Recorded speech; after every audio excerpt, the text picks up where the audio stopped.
क्या solar storm से होगी अर्थ के विनाश की शुरुआत? कैसे होगी अर्थ की तबाही? इसके बारे में कई तरीके की थ्योरीज प्रोपेगेट की जाती हैं और उनमें से एक थ्योरी ये भी है कि कोई बहुत बड़ा और इंटेंस सोलर स्टॉर्म अर्थ को हिट करेगा, जिसके बाद अर्थ पूरी तरीके से आग के गोले में तब्दील हो जाएगी या डिस्ट्रॉय हो जाएगी। आखिर इसकी कितनी पॉसिबिलिटी है और कितनी संभावनाएं हैं, आइए इस चीज को एक्सप्लोर करते हैं अपने आज के इस सेशन में। आप देख रहे हैं पीडब्ल्यू ज्ञान कोश। सोलर स्टॉर्म्स को लेकर हाल फिलहाल में बहुत सारी न्यूज सर्कुलेट होती रही, जैसे कि 30 नवंबर और 1 दिसंबर को लगातार कोरोनल मास इजेक्शन यानी कि सोलर स्टॉर्म्स डिटेक्ट किए गए। इन्होंने अर्थ को हिट भी किया और पॉसिबिलिटीज जताई जा रही थी कि इनसे हमारा मोबाइल कम्युनिकेशन या सैटेलाइट कम्युनिकेशन जैसे कि जीपीएस वगैरह प्रभावित हो सकता है।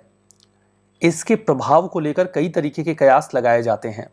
ऐसा कहा जाता है कि जब ये इम्पैक्ट करते हैं अर्थ को, तो जो टेक्नोलॉजिकल अपहेवल क्रिएट होता है उससे हमारी जो डेली लाइफ है वो भी इम्पैक्ट होती है। लेकिन क्या ये इतने पावरफुल हो सकते हैं कि ये हमारी अर्थ को ही डिस्ट्रॉय कर दें?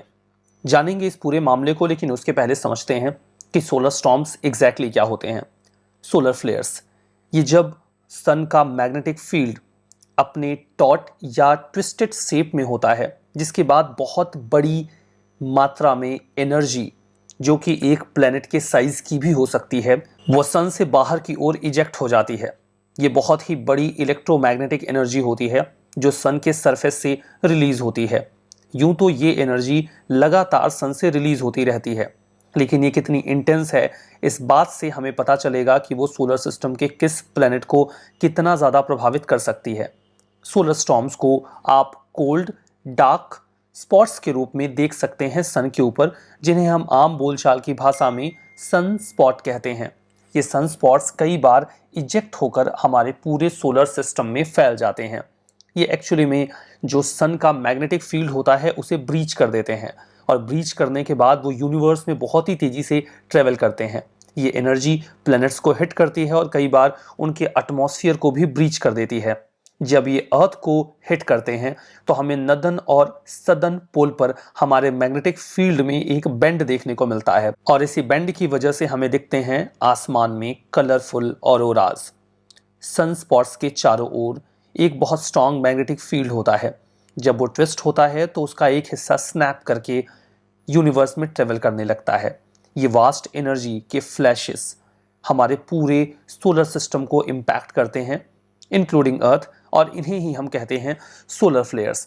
ये तो बात रही कि सोलर फ्लेयर्स हैं क्या।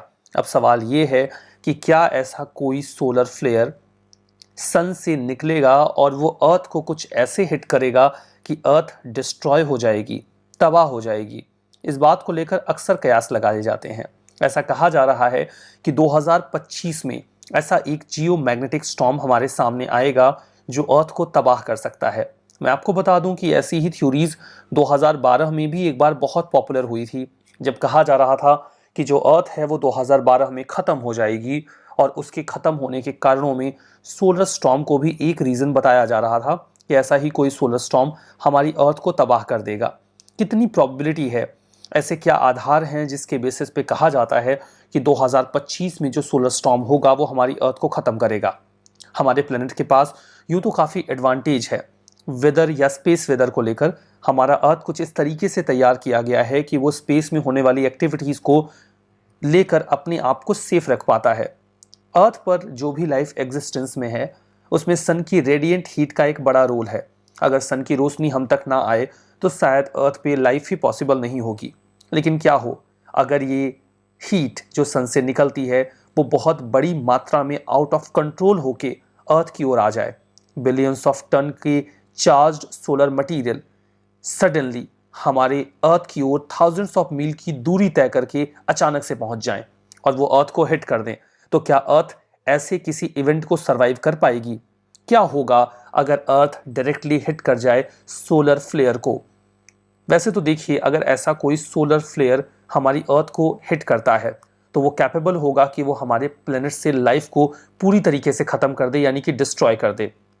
लेकिन क्या ये सच में हो सकता है? क्या पास्ट में कभी ऐसा हुआ है कि किसी सोलर फ्लेयर ने अर्थ की लाइफ को डिस्ट्रॉय कर दिया हो? एज पर दी थ्योरीज, किसी एस्ट्रॉयड की टक्कर से एक बार डायनासोर्स पूरी तरीके से वाइप आउट हो गए थे। क्या सोलर फ्लेयर्स ने भी ऐसा ही कोई कांड कभी अर्थ पे किया है?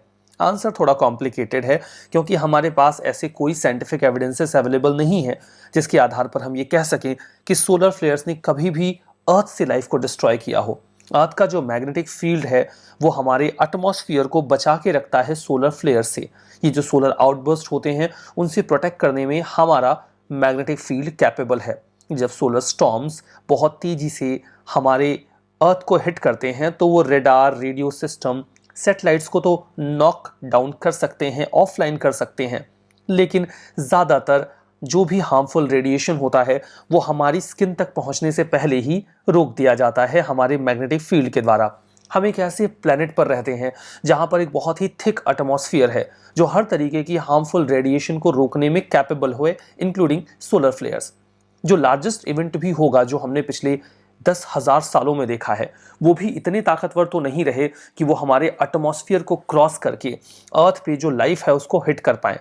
लेकिन ऐसा नहीं है कि ऐसा कभी हो ही नहीं सकता, मतलब इस चीज की पॉसिबिलिटी फिर भी बनती ही है। यहां पर देखिए 2025 में ऐसे कौन से इंसिडेंट्स हो सकते हैं जो हमारी अर्थ को डिस्ट्रॉय कर दें। कई सारे ऐसे थ्योरीज हैं, स्पेकुलेशंस हैं, जिसमें ऐसा कहा जाता है कि 2025 में हो सकता है कि जो हमारी अर्थ है वो डिस्ट्रॉय हो जाए सोलर फ्लेयर्स की वजह से। अब इसके पीछे क्या कारण जिम्मेदार हो सकते हैं, उनको अगर आप थोड़ा सा समझना चाहें तो 2025 में जो सन है वो अपनी सोलर साइकिल की पीक पर पहुंच जाएगा, जिसे कहा जाता है सोलर मैक्सिमम। सोलर मैक्सिमम पे जब सन होता है तो जो सोलर एक्टिविटीज होती हैं वो बहुत ज़्यादा तेज हो जाती हैं। ऐसे केसेस में हमें 100 से ज़्यादा सनस्पॉट्स देखने को मिलेंगे एक ही बार में, और अगर ये सोलर फ्लेयर्स की एक्टिविटीज़ को बढ़ाते हैं तो खतरा बेशक बढ़ जाएगा। ऐसी जो हाईली रिएक्टिव स्टेट होती है सन की, ऐसे में बहुत बड़ी बड़े ब्लास्ट, जियो मैग्नेटिक स्टॉर्म्स के सन पर देखने को मिलते हैं। ये इतने स्ट्रॉन्ग हो सकते हैं कि हमारी अर्थ को हिट करे, और अगर कोई बहुत बड़ा जियो मैग्नेटिक स्टॉर्म हमारी अर्थ को हिट कर दे तो हो सकता है कि हमें आसमान में केवल ये खूबसूरत ऑरोरा ना देखने को मिले, बल्कि ये हमारे एटमॉस्फेयर को क्रॉस करके अर्थ को हिट कर दे। एक रिपोर्ट के मुताबिक अगर ऐसा कोई सोलर एक्टिविटी देखने को मिलती भी है तो 3% चांस ही है कि जो कैरिंगटन लेवल का अकरेंस है वो देखने को मिले।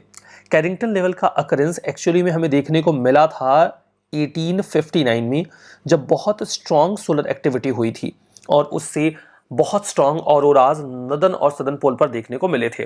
तो मतलब ये कहा जा रहा है कि जब 2025 में सोलर एक्टिविटी बहुत बढ़ भी जाएगी तब भी उम्मीद कम ही है कि 1859 में जो बहुत इंटेंस सोलर एक्टिविटीज देखने को मिली थी हम उस लेवल को भी मीट कर पाएंगे।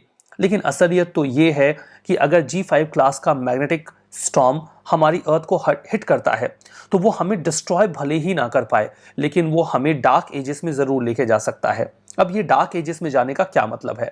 मतलब ये है कि अगर G5 क्लास का जियोमैग्नेटिक स्टॉर्म हमारी अर्थ को हिट कर दे तो वो सैटेलाइट्स को डिस्ट्रॉय कर सकता है, मोबाइल नेटवर्क खत्म हो जाएंगे, वायरलेस कम्युनिकेशन पूरी तरीके से तबाह हो जाएगा, जीपीएस की सर्विसेज अनअवेलेबल हो जाएंगी, और इंटरनेट तो कभी एग्जिस्ट करता था आप उसे भी भूल जाइए। पावर ग्रिड्स फेल कर जाएंगी, आपके पास बिजली भी नहीं होगी। ऐसे इंसिडेंट्स में हमारा प्लैनेट कई हजार साल पीछे चला जाएगा, यानी कि हम एक बार फिर से डार्क एजेस में चले जाएंगे और हमें अपनी सिविलाइजेशन को फिर से रिवाइव करना होगा।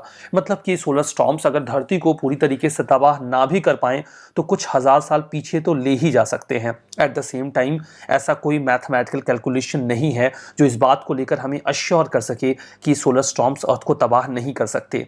जब से हमने ये पता किया कि हाँ सोलर मैक्सिमम 2025 में होने वाला है, जिसमें अब मुश्किल से 1.5 सालों का या 2 सालों का समय बचा हुआ है, 1 साल यू कैन से रफली, उसके बाद से ही European space agency, NASA, NOA, ये सभी लोग इस बात में लगे हुए हैं कि एग्जैक्ट कैलकुलेशंस हमें पता चल जाए कि सोलर स्टॉर्म से हमें कितना खतरा हो सकता है, ताकि अगर हम कोई प्रिकॉशनरी स्टेप ले सकते हैं तो ले लें। हालांकि इतनी वास्ट लेवल की स्पेस एक्टिविटी से बचना लगभग नामुमकिन होगा। तो ये तो पूरा मामला रहा सोलर स्टॉर्म्स का और उससे पैदा होने वाला खतरा जो अर्थ को कभी भी हिट कर सकता है। उम्मीद करता हूं ये जानकारी आपको इंटरेस्टिंग लगी होगी और आपने इस सेशन को एंजॉय किया होगा। मिलेंगे आपसे एक और सेशन में और जानेंगे एक और इंटरेस्टिंग टॉपिक के बारे में। तब तक के लिए आप सभी से अलविदा।